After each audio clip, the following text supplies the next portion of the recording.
The decision of the UK voters to leave the EU dominated financial markets this quarter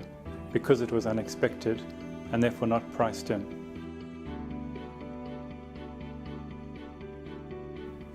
So far, the impact has mainly been felt on bond yields, which have fallen precipitously, and sterling, which endured its worst day ever against the dollar and was weak against most major currencies. But until the dust actually settles, it's still far too early to tell what impact this decision will have on the UK, the EU, and the wider global economy.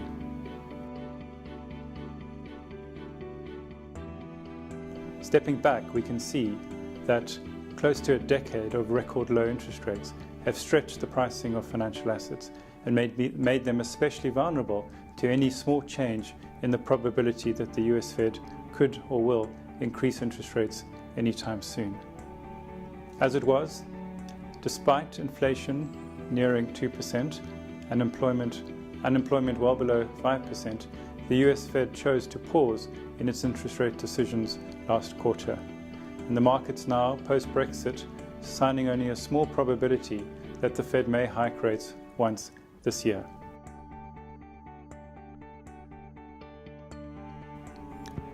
The lack of US interest rates this quarter and the decision of the rating agencies not to downgrade South Africa has put less pressure on the South African Reserve Bank to raise rates, and it left rates unchanged at its May meeting. The recent rand strength has also made it less likely that the SARB will need to raise rates further in future, and the market ended the quarter pricing in just one further 25 basis points increase for the rest of the year, despite a CPI number still coming out at 6.3%, comfortably above the 6% band.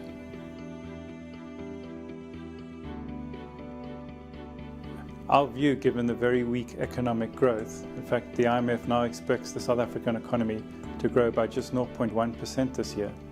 significantly lower than National Treasury's 0.9 forecast that it made in February, makes us feel that a downgrade is still likely for South Africa, and this could place the SARB under further pressure to raise rates to protect the rand when this happens. At the moment though, the pause in interest rate hiking in the US and the concerns around Brexit putting rate hikes off the cards for the UK and the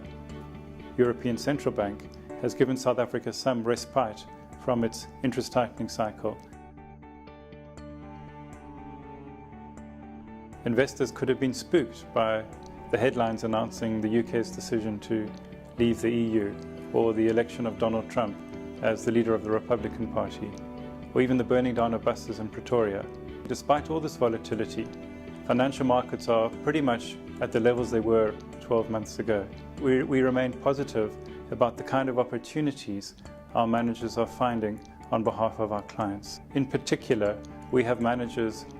in the portfolio who have a focus on not losing money. And these managers, whether they're Absa and Stanlib in our local multi-asset mandates or Rafa in our global mandates, help protect our portfolios through difficult times. Our focus with our funds remains to diversify across manager strategies and asset classes and position our portfolios with the best possible chance